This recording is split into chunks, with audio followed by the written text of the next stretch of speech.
हिमाचल प्रदेश के चंबा नाम के सुंदर कस्बे में एक दुखीराम नाम का आदमी अपने भाई सुखीराम और पत्नी सुरेखा के साथ रहता था। दुखीराम और उसका भाई सुखीराम दोनों ही गांव में खेती किया करते थे और फल सब्जियां वगैरह उगाकर बाजार में बेचते थे।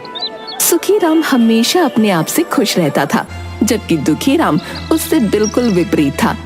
एक दिन सुबह सुबह दोनों भाई अपने अपने खेत में काम करते हुए, कल रात को इतनी बारिश हुई, लेकिन पता नहीं क्या मेरी जमीन की तो ढंग से सिंचाई भी नहीं हुई है। लगता है मेरे खेत में बारिश कम हुई है। अरे भाई, भला मैंने कौन से यहाँ पर स्पेशल बादल अपने खेतों पर बरसाए हैं? बारिश तो सब जगह बराबर ही हुई है। रहने दो, तुम देख नहीं रहे हो है? मुझे फावड़ा चलाने में भी आफत हो रही है। कितनी सख्त है मेरी जमीन, और खुद देखो आधा खेत खोद दिया तुमने है? प्यारे भाई, हम दोनों सुबह साथ में खेत में आए थे, तब से मैं खेत में लगातार लगा हुआ हूँ, और तुम कभी मुझे देख रहे हो, कभी आराम में लग जाते हो। शिकायत छोड़ो, काम करो। अरे जाओ जाओ, बड़े आए नसीहत देने वाले हैं। मेरी तो किस्मत ही फूटी हुई है। सुबह सुबह बिल्ली जो रास्ता काट गई थी।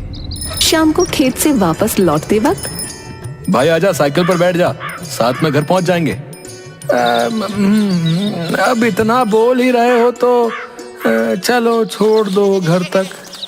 सुखीराम और दुखीराम दोनों एक साथ खेतों के बीचों बीच से साइकिल पर घर की तरफ आ रहे होते हैं। अरे भाई, कौन कहता है कि सुख के वक्त दुख नहीं होता और दुख के वक्त सुख?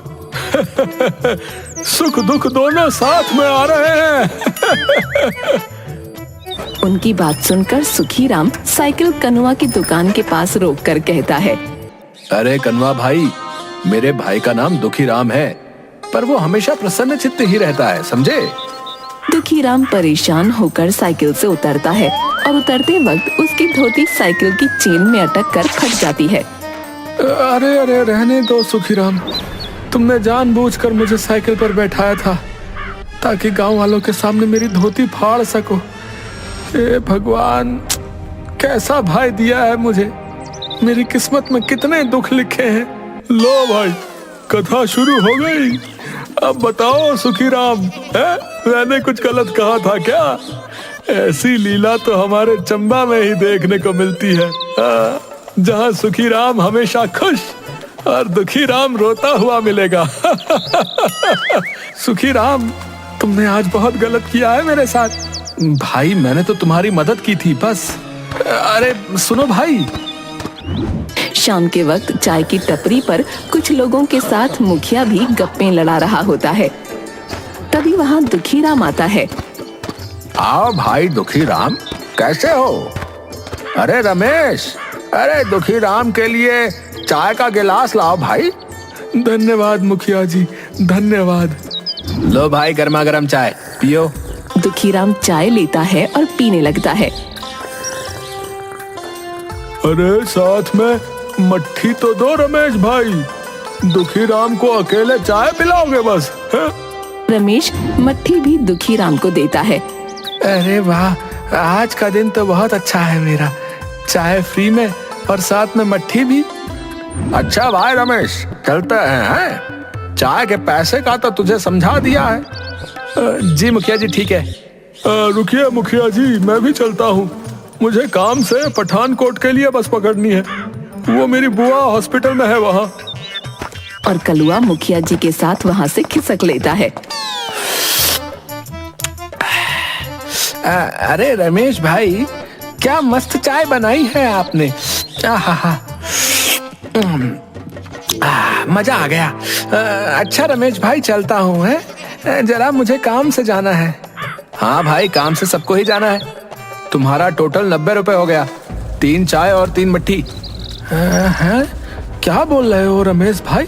मुझे तो चाय मुखिया जी ने पिलाई है ना। खाक मुखिया जी ने पिलाई है। उन्होंने कहा था कि आज की चाय मट्ठी दुखीराम की तरफ से है, और जब वो गए तब बता कर गए कि चाय का हिसाब मैं तुमसे कर लूं।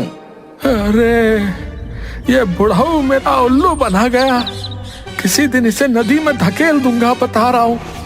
और न चाहते हुए भी सारे पैसे देकर बड़बड़ाता हुआ रावी नदी के किनारे एक पहाड़ की चोटी पर आकर बैठकर अपनी जिंदगी को कोसने लगा। क्या बेकार जिंदगी है इंसान की, बस दुख तकलीफें हैं और मेरी जिंदगी तो परेशानियों से भरी है।